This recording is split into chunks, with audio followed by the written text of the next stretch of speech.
Eh, pada siang hari ini kita akan mengadakan podcast ya, podcast membahas mengenai KPM serentak dan hal-hal yang meliputi semua itulah. Jadi kita akan membahas secara detail, secara tuntas dengan teman-teman yang sudah menguasai dalam bidang itu. Ya, ini kita kedatangan tamu, kita narasumber dari orang-orang aktivis kampus dari. Jadi aktivitas-aktivitas apa yang dilakukan selama masa pandemi ini dan bagaimana menanggapi kekosongan Ormama, karena pemimpin pastinya akan memikirkan rakyatnya gitu. Monggo Adik. Assalamualaikum warahmatullahi wabarakatuh. Waalaikumsalam. Yang saya hormati moderator, Ketua BEM Mas Wahyu, Ketua BEM Fakultas Pendidikan Agama Mas Nopal, Wakil Ketua BEM Fakultas Ekonomi.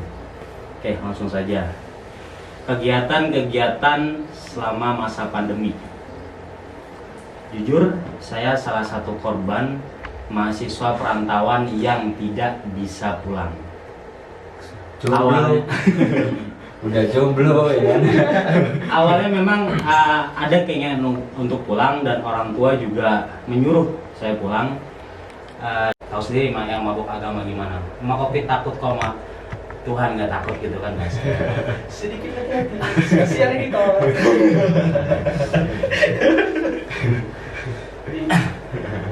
Nah, dari husnuzon itu ternyata salah besar. Malah Covid ini menyebar dan sebagian daerah, khususnya kayak misalkan di Surabaya, di Jakarta atau di mana itu sudah parah, zona merah lah bahasanya. Dari situ memutuskan untuk tidak sifat online karena kan mahasiswa memang sudah dipulangkan, mahasiswa dan santri-santri yang sekitar terbilang. Nah, setelah itu masuk di bulan puasa, ya seperti halnya manusia biasa atau umat-umat Islam biasa, kegiatannya ya puasa, ngabuburit, terus sampai subuh, tidur sampai sore. Nah, kita jujur-jujuran aja. Kita kegiatan pas puasa. Nah, setelah puasa, saya berpikir jika pandemi ini saya seperti kayak gini terus, maksudnya seperti tidur main HP, ya udahlah, punya inisiatif ingin mencari kesibukan baru, gitu. Yaitu memelihara hewan, manuk kacer terus. Intinya biar bisa mengisi waktu luang seperti pagi atau sore kan, karena dari jam 10 dan kegiatan itunya diisi ke kampus untuk mengurusi anak Posmaru. Jadi itu ya Pak ya. Jadi kegiatan-kegiatan seorang gubernur gitu lah. Seorang gubernur FAI dari Fakultas Pendidikan pun kegiatan saya juga harus memikirkan tentang pendidikan. Jadi saya rasa semua orang yang pendidikan itu tahu trilogi pendidikan. Bahwasanya yang terdapat dalam trilogi pendidikan, yang pertama adalah keluarga, yang kedua adalah sekolah, yang ketiga adalah lingkungan, seperti itu. Terus yang kita ambil sekarang adalah lingkungan. Dampak yang paling besar ya, atau trilogi pendidikan itu tiga poin yang paling inti ya, paling kalau menurut saya nih ya, kalau menurut argumen saya itu poin ketiga itu adalah sebuah inti dari tiga poin tadi ya. Jadi, maksudnya mengapa saya bilang lebih inti daripada keluarga, daripada sekolah, karena lingkungan seorang anak ya, ketika memang sudah terjun langsung ke lingkungan, itu pasti akan kelihatan sebuah karakternya bagaimana. Jadi kita tidak perlu makan waktu yang lama, tidak perlu tahunan, tidak perlu bulanan, tidak perlu harian, bahkan menit pun loh sudah tahu anak ini cup-cupan gitu, misu-misuan atau dan sebagainya gitu kan. Nah, karena kondisi seperti ini ya kita tahu bersama lah. Negatifnya ya karena saya ngambil dari sebuah sebuah hadis ya, ilmu yukta gitu kan. Ilmu itu kan harus didatangi. Nah, kalau kita nggak datangi, susah ilmu akan masuk, seperti itu kan. Jadi kegiatan ya, langsung ke pembahasan. Iya, Jadi kegiatan saya ke Pribadi. dan juga organisasi gitu. Saya mulai dari organisasi dulu. Jadi keadaan begini, saya harus ikhlas gitu loh, harus tabah. Bahwasanya walaupun persiapan sudah hampir 50% lah hasilnya gitu. Persiapan sudah hampir 50%. Karena sudah melakukan 5 kali rapat waktu itu. Sudah sejak Januari kita persiapkan untuk acara gereja itu, acara Natalis Sobat Pendidikan. Itu ya. Terus selama itu kegiatan organisasi ya sebelum masa pandemi. Kan kita masuk masa pandemi ya. Di masa pandemi kegiatan saya di rumah apa? Ya saya kerja gitu, bantu-bantu orang tua. Ya kebetulan teman-teman mahasiswa itu bisa biru walidain juga. Betul, hal ya. Kemarin hitoh kan. Tapi tidak menutup kemungkinan, walaupun saya di rumah, saya sibuk dengan pekerjaan dan lain sebagainya ya. Saya tetap memikirkan kepentingan dari organisasi mahasiswa gitu loh. Karena lingkungan pun beda, lingkungan orang di rumah sama orang di perantauan, khususnya di dalam dunia akademisi ya. Kita kan masih dalam lingkup akademisi loh. Ini saya rindu suasana akademisi, saya rindu dunia pendidikan di Jombang gitu kan. Ini saya memutuskan untuk kembali ilmu Yuta. Saya datangi ilmu gitu loh. Ya, mungkin tadi saya udah berkenalan belum sih? Udah. Dikenalin sama Udah dikenalin ya. Mungkin itu saja sih. Kok pengen kenal-kenalan mau kenalan Presma atau gimana ya? Enggak ada dia promosikan. Ya semoga aja gitu mau calon Presma kan juga nggak apa-apa gitu. belum ada niatan untuk maju ke Presma karena Ajak mau. nggak tahu. Oke. Kita itu saja. Iya gitu di rumah. Kita ke pondok kan memang kalau mahasiswa apalagi notabene itu santri kan sumber utama adalah orang tua. Orang yang gak kerja dibayar. Itu santri. Itu santri gitu. Oke, lah ini dari Mas FE ini. Mas Noval ya. Mas Noval ini tadi dari teman-teman dari gubernur sudah ya aktivitasnya ya seperti itulah, paling cuman memelihara burung kayak gitu. Terus itu keorganisasian memang ini sesuatu hal yang persoalan yang harus kita bareng-bareng menyelesaikan. Nah untuk FE sendiri Mas Novel kegiatannya apa selain memelihara burung, membantu orang tua, apa gimana gitu, main Mobile Legend ya kan nggak tahu juga. Assalamualaikum warahmatullahi wabarakatuh. Masalah. Yang kami hormati semua sebagai moderator dan Gubernur FAI Mas Miftah di sini dan Gubernur FIP dan tadi yang sini mungkin akan mencalonkan. Kita tahu ya. Ngopi Oke. sambil ngopi enak. Oke. Untuk masalah kegiatan di masa pandemi ini sebenarnya mungkin hampir sama. Iya. Hampir sama dengan teman-teman yang lain ya. Kalau berbicara masalah korban yang dialami oleh kita ya, dikorbankan karena masalah pandemi ini sebenarnya semuanya sama-sama mengalami. Apalagi saya waktu itu sebenarnya saya juga hampir gak bisa pulang. Saya di sini juga anak perantauan, saya berasal dari kepulauan Pulau Madura. Iya. Saya dari Madura. Ya mungkin perbedaannya itu kan, yang kasihannya Mas Miftah di sini nggak bisa pulang. Sedangkan saya alhamdulillah masih bisa diberikan kesempatan untuk pulang, bisa bertemu dengan keluarga. Kalau masalah aktivitas di rumah, karena dengan adanya pandemi ini, sisi positifnya saya bersyukur karena kenapa? Saya memiliki waktu yang lebih lagi untuk keluarga. Karena yang sebelumnya kan saya lebih fokus terhadap ke pendidikan, terhadap ke kuliah saya, ke organisasi. Saya jadi anak perantauan. Itu pun kalau pulang, misalkan ada waktu, saya baru bisa pulang, ya kan ya. Sedangkan adanya COVID ini, dari sisi positifnya saya ada waktu yang lebih lah untuk keluarga. Setidaknya kalau kesah sakitnya keluarga di rumah atau bagaimana, saya tahu langsung. Saya bisa merawat nenek saya atau seperti apa. Ya sedikit bantu-bantu dari keluarga. Kebetulan saya juga di sini kan bukan berangkat dari orang yang benar-benar mampu kan ya. Saya juga berangkat dari anak-anak tani, dari keluarga yang bukan orang kaya. Jadi saya juga bantu-bantu di sana, nanam jagung lah, nanam ini. Setidaknya di situ saya bisa mengalami pendewasaan diri lah. Ketika membantu dengan keluarga, dari situ sesuai dengan jurusan saya, ekonomi.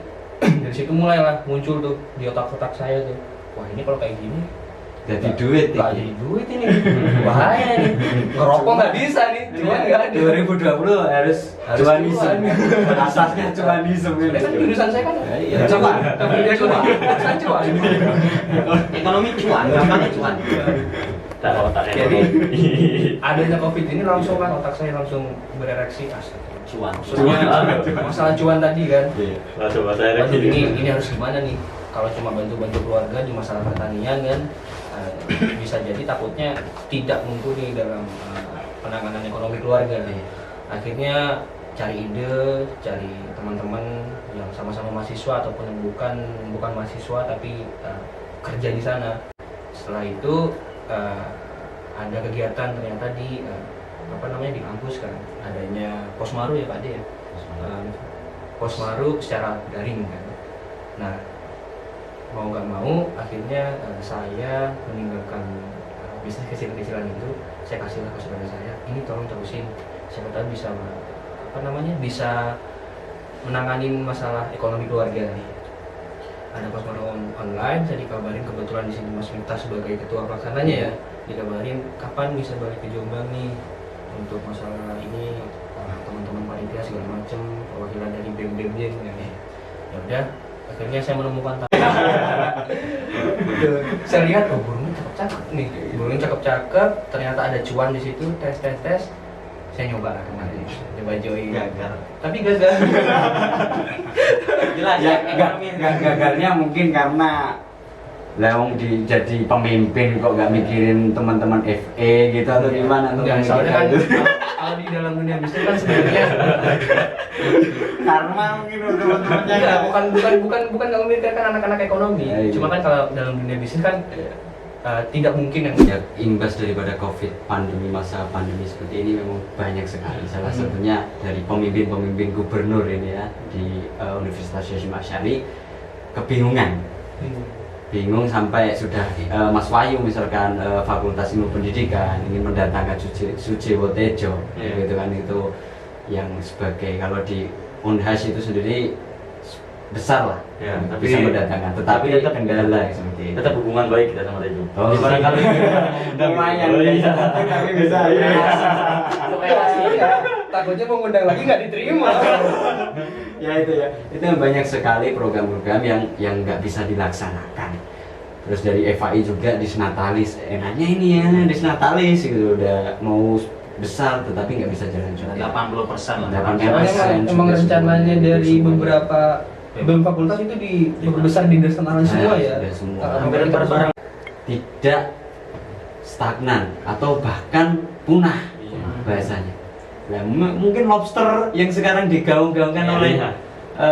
Basul Masail Nahdlatul Ulama itu, ya itu mungkin karena itu kita bisa mencari makna dari lobster itu dimasukkan ke organisasi. Iya. Artinya apa? Ketika benih-benihnya tidak diolah sendiri, ya lambat laun akan habis. Begitupun juga benih-benih mahasiswa, apalagi benih-benih ciwi-ciwi solihah. Ah, itu ditunggu. Saya minum aja ya. Iya, nah itu juga harus. Artinya pemimpin memang banyak tugasnya. Pemimpin juga memikirkan bagaimana kelanjutan daripada organisasi, daripada sebuah organisasi yang dijalankan. Nah, fakultas, gubernur sekaligus badan legislatifnya, Dewan Perwakilan Wilayah, dan BEMU sebagai Presma dan juga Dewan Perwakilan Mahasiswa Universitas, itu semua dilaksanakan secara serentak. Dan ini beritanya sudah di ACC oleh pihak kampus. Nah, jadi ini podcast ini sebenarnya ya untuk apa? Kita secara jelas menginformasikan kepada teman-teman bahwa ini harus berjalan, dan pemimpin masing-masing gubernur memang harus mempunyai tanggung jawab bagaimana fakultas FIP, bagaimana FAI, bagaimana FE, siapa yang melanjutkan, siapa yang seperti itu. Ya, bagaimana tanggapan dan hal-hal kesiapan daripada BEM Fakultas kesiapannya bagaimana dan berbagai persoalan-persoalan misalkan musma, LPG bagaimana dan itu itu perlu disampaikan gitu. Mulai dari Mas Wahyu, Mas Wahyu dulu. Monggo. Oke. Bismillahirrahmanirrahim ya. Saya mulai dari LPG dari Musma ya. Iya. Barusan kemarin saya Musma soalnya. Iya. Alhamdulillah. Musmanya online. Banyak online. Alhamdulillah tapi lancar tanpa Iya. kendala. Saya apresiasi buat Dewan Perwakilan Wilayah ya karena udah berani mengambil tindakan online ya. Iya. Memang itu sangat sangat riskan membahas LPG, bahas apa, Iya. ada ART. Online itu emang kurang efektif sih, Iya. kurang efektif. Tapi mau nggak mau ya itu karena kondisi. Kemarin saya LPG ya. Memang saya lihat itu laporan dari teman-teman entah HMP atau HMP manapun kurang begitu rigid ya kasarnya kalau bahas LPG ya, kurang begitu rigid, masalah anggaran, masalah inventaris dan lain sebagainya kurang begitu karena kondisinya berjauhan soalnya. Ini di Bojonegoro, ini di Jombang, ini di Jakarta gitu kan, jadi nggak mau menyalahkan lah kasarnya. Punya nilai positif dan pasti punya nilai negatif gitu. Nilai negatifnya apa? Kalau saya melihat ya, nah kemarin bukan negatif sih sebetulnya, apa ya? Kekhawatiran aja gitu. Ketakutan gitu. Kekhawatiran saya ya, karena tadi ketika musma, saya bertanya karena ada sedikit hal yang janggal menurut saya karena di poin ketika pemilihan, poin tata tertib pemilihan calon gitu kan. Tapi di situ dijelaskan di DPW di ADRT-nya DPW gitu kan, di draftnya DPW dijelaskan bakal begini, syarat harus minimal IPK 3 berapa ya gitu kan ada ya. Jadi udah dijelaskan semua di draft. Terus saya tanya apakah draft ini akan berlaku karena KPUM akan serentak gitu kan. Jadi itu pertanyaan saya gitu. Bahkan saya, mohon maaf bukannya saya kontra dengan DPW waktu itu. Karena saya cuma pengen tahu ini terus untuk periode selanjutnya bagaimana gitu kan. Karena ini draft ini kan mengacu untuk periode selanjutnya gitu.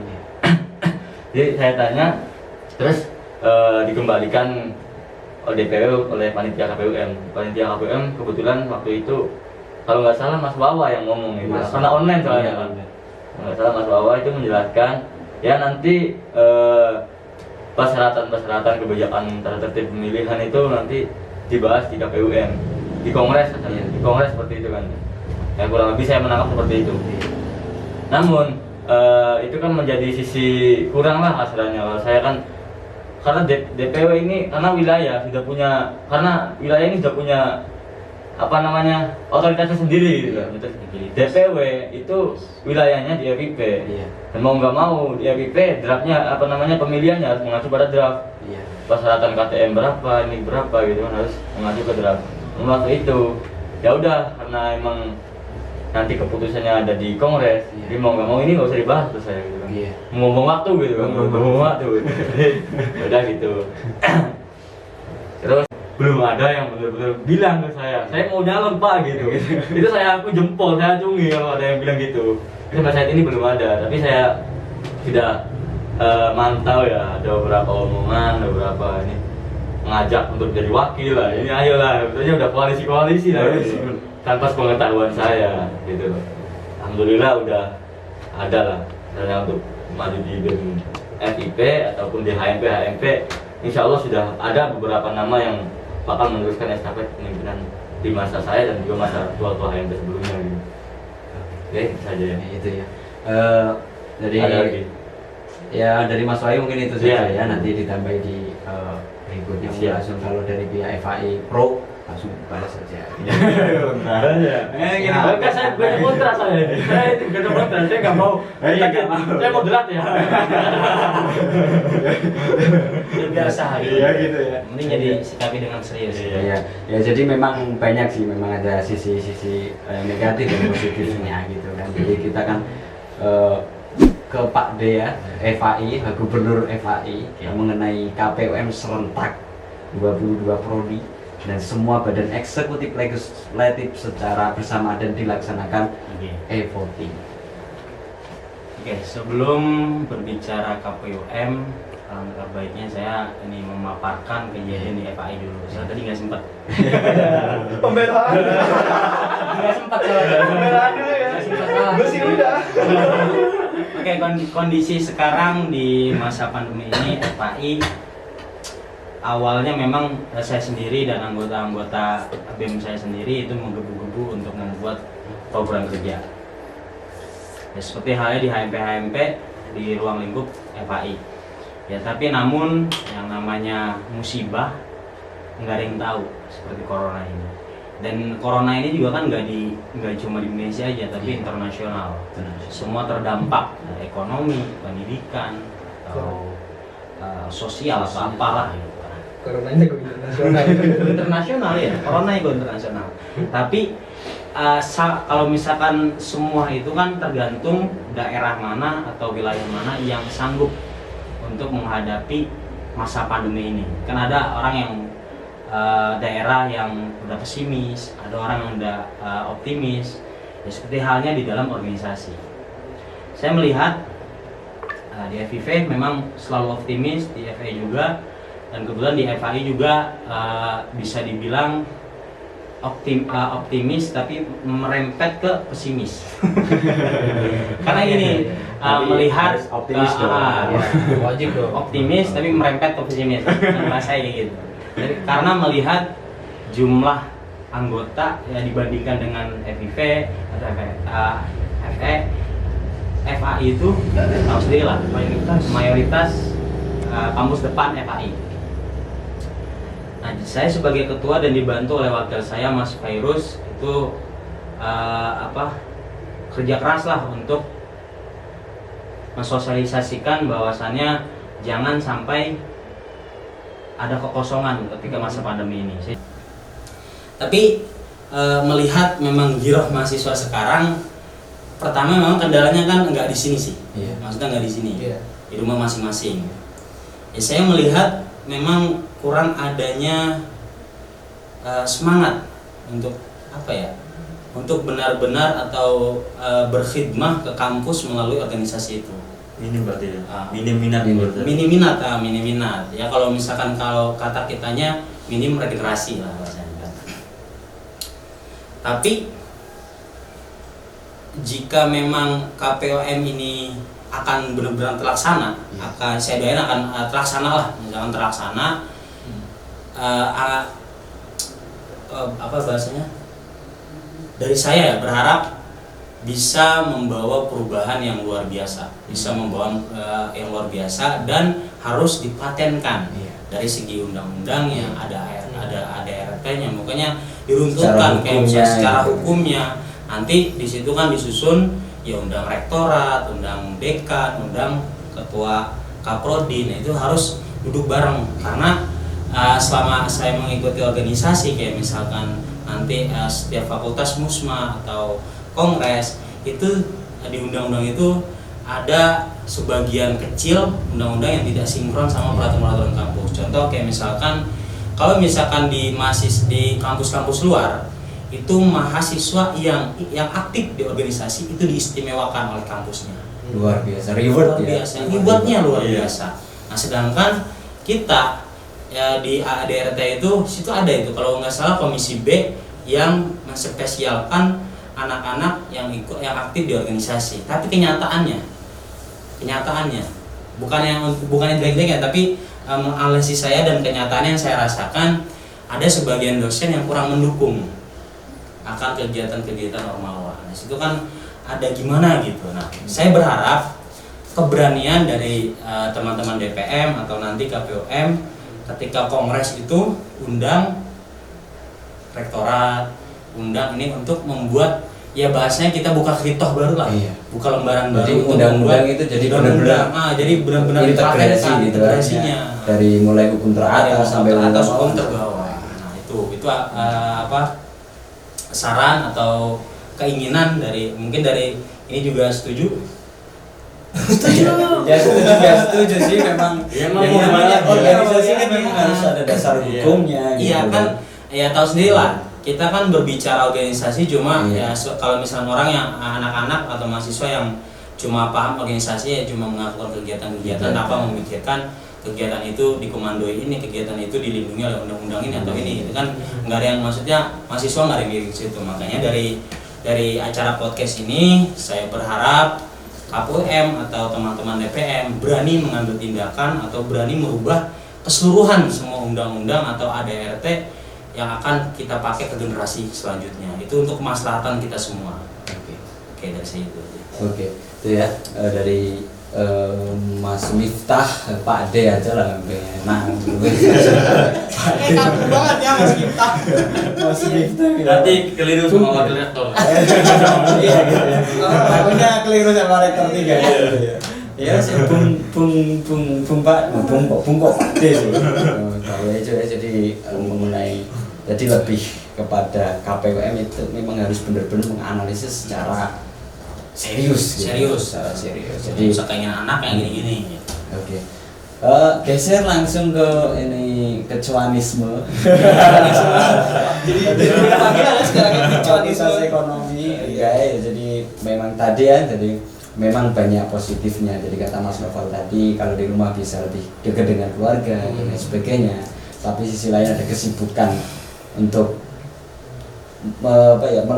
kepikiran nantinya beban harus tanggung jawab. Jadi fakultas ekonomi ini tetap harus melanjutkan. Dari regenerasinya ada seperti itu. Oke, langsung monggo mengenai ya sila. Iya, mau sudah. Ayo kan. ngomong-ngomong. Jadi kalau dari saya pribadi kita pembahasan coba dari untuk masalah regenerasi tadi ya. Iya. Di sini sebenarnya dari semuanya kita mengalami kesulitan untuk mencari siapa nih yang akan meneruskan nantinya. Karena kenapa?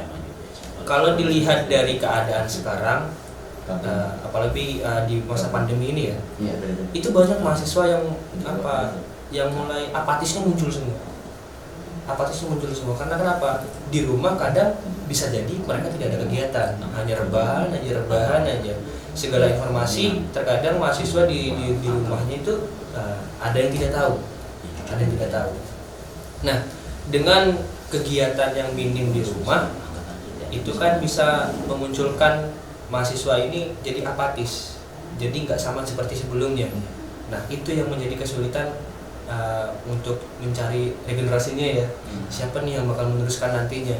Sedangkan tanggung jawab kita di sini setelah ini siapa yang akan meneruskan, kita juga harus mendampingi kan karena mau nggak mau dari kita menjabat pun kita punya tanggung jawab untuk fakultas ini, untuk BEM nantinya, untuk kedepannya setelah kita juga harus mendampingi mereka supaya tidak vakum. Karena mahasiswa itu bukan cuma dilihat dari akademiknya, dari skillnya itu dibutuhkan. Sedangkan skill dari mahasiswa itu bisa didapatkan dari di organisasi juga. Nah, untuk kebijakan dari DPR mungkin ya, untuk mengambil langkah memutuskan KPUM serentak. Kalau saya lihat ya memang ada sisi negatif dan positif yang sudah pasti. Sisi positifnya memang kita akan mengalami regenerasi yang berbarengan semuanya serempak, karena sebelumnya itu memang tidak serempak. Jujur, di antara kita bertiga ini saya paling muda baru jadi. Tapi aslinya siapa yang muda? Yang paling muda siapa? Kalau segi umur Pak Dela paling muda. Tua sekali. Saya dari sini ingin ngomong secara pribadi bahwasanya saya tidak menyalahkan karena sudah ngomong dulu. Ini dulu. Kita balik dulu. Ya seorang-orang kayak gitu. Sekarang gitu nanti gimana? Kita balik lawan tengah dulu. Balik dulu. Jadi tadi sampai mana untuk mengambil langkah serempak ya. Saya di sini dari ekonomi pun kami kemarin baru pelantikan dan proker pun baru 2 kali berjalan sebelum Covid, karena memang sebelumnya tidak ada namanya serentak. Semuanya ada kesalahan mungkin entah itu di masa-masa yang lalu. Dari sisi positifnya di sini DPR melakukan gebrakan supaya apa? Supaya regenerasi dari organisasi dalam kampus ini benar-benar efektif. dari pergantian Presma, DPM, DPW, fakultas. Nantinya kan mereka bisa mengatur proker dengan dengan waktu yang efisien. Iya. Tapi dari sisi negatifnya memang kampus kita ini mahasiswanya semua perantauan. Saya dari Madura, ketua BEM saya itu dari Kalimantan. Dia benar tadi kata Mas Wahyu, mayoritas perantauan. Mau nggak mau memang dipaksakan dengan keadaan kita akan melakukan musma dengan daring ya. Dipaksakan dengan daring, memajukan IT kita supaya lebih baik. Anak-anak itu ya permasalahan mungkin di situ, sisi negatifnya mungkin di situ. Kita mengalami kesulitan waktu dengan serentak ini, waktu yang mepet sebenarnya. Cuma mau nggak mau dengan dipaksakan keadaan kita harus melakukan itu. Untuk apa? Untuk regenerasi selanjutnya ini agar mereka lebih efektif dan lebih bisa bergerak luas. Nah, dengan adanya podcast ini sebenarnya saya di sini pengen menyampaikan ke teman-teman, mungkin di sini kan nanti ada yang nonton dari maba-maba nih. Oh iya. Nah, ya, dari maba-maba ya. Bahaya. Bukan masalah itu enggak. Ya. Sebenarnya dari kami di sini yang udah aktif, udah pernah di organisasi, ya kami minta tolonglah untuk maba-maba nantinya yang sudah masuk di Unhas itu jangan sampai apatis, jangan sampai jangan sampai tidak aktif di organisasi. Ya memang itu pilihan, tapi cobalah dari teman-teman nanti maba tanya-tanya mungkin ke kakak-kakak tingkatnya yang mungkin bisa aktif, mungkin bisa mengasah skillnya di organisasi, itu jauh lebih baik. Nanti konsultasi dengan dosen kah, dengan teman-teman atau kakak-kakak tingkatnya, siapa yang bisa skillnya di mana, bisa masuk di BEM, bisa masuk di HMP, supaya apa? Setiap regenerasi ini ada, dan di organisasi tersebut teman-teman juga bisa mengasah skillnya. Nanti ketika lulus setelah lulus dari kuliah, teman-teman sudah mempunyai skill untuk terjun di lapangan, kan seperti itu sih. Itu pandangan saya sih, tapi nggak tahu di teman-teman. Pandangan saya seperti itu. Ya mungkin itu sih permintaan saya kepada teman-teman maba ya. Semoga aja mereka bisa semoga mereka dengan adanya COVID ini tidak menurunkan semangatnya. Semangatnya untuk kuliah, semangatnya mungkin dari sekolah mereka sudah pernah OSIS. Jadi ada semangat ini dari Bupati kalau kita untuk kuliah ini tatap muka, silakan konsultasi, cari pengalaman supaya kita mempunyai skill semuanya. Gitu ya. Jadi mengenai KPM serentak sebenarnya banyak sekali hal-hal positif dan negatif. Tetapi kemarin saya sendiri dapat data dari Ketua KPUM dari Fahru Syamei, dan sebelum podcast ini tadi udah ada podcast yaitu Ketua KPUM, Presma, Mas Abdu, dan juga DPM yang diwakili oleh Mas Sawaludin Effendi. Itu bahwasanya memang latar belakang diadakannya KPUM itu sebenarnya lebih kepada apa ya? Kita ingin yang data dari Ketua KPUM, jadi yang melatar belakangnya pertama memang pandemi COVID-19, karena ada beberapa proses yang harus dilaksanakan dengan online, e-voting misalnya. Dan juga satu lagi karena misalkan Mas Noval dari umur organisasi mereka aja berbeda. Sedangkan satu masa periode dan penutupan uang apalagi itu di waktu yang sama. Jadi di situ kan ada yang 3 bulan, ada yang 7 bulan, ada yang 10 bulan. Sehingga kekurangan dari sisi negatifnya jelas banget. Misalkan tidak mampu memikirkan estafet kepemimpinan karena selama 3 bulan misalkan itu cuma paling satu program kerja, masih mikir proposal, masih mikir apa, nggak sempat memikirkan SDM, sumber daya manusianya nggak kepikir nanti estafet kepemimpinannya siapa, terus yang menjadi anggotanya ini yang semester 7 nanti berapa orang, semester 5 orang berapa, nggak pernah kepikiran tentang itu. Artinya karena miss sistem tadi itu, organisasi adalah sebuah sistem di mana ketika salah satu komponen daripada sistem itu maka akan terganggu. Nah inilah yang terjadi di Ormawa. Hanya latar belakang KPUM serentak adalah kita ingin bareng-bareng. Jadi satu masa periode itu memang apa ya? Ya memang bisa satu ya sama ya fakultas FAI, fakultas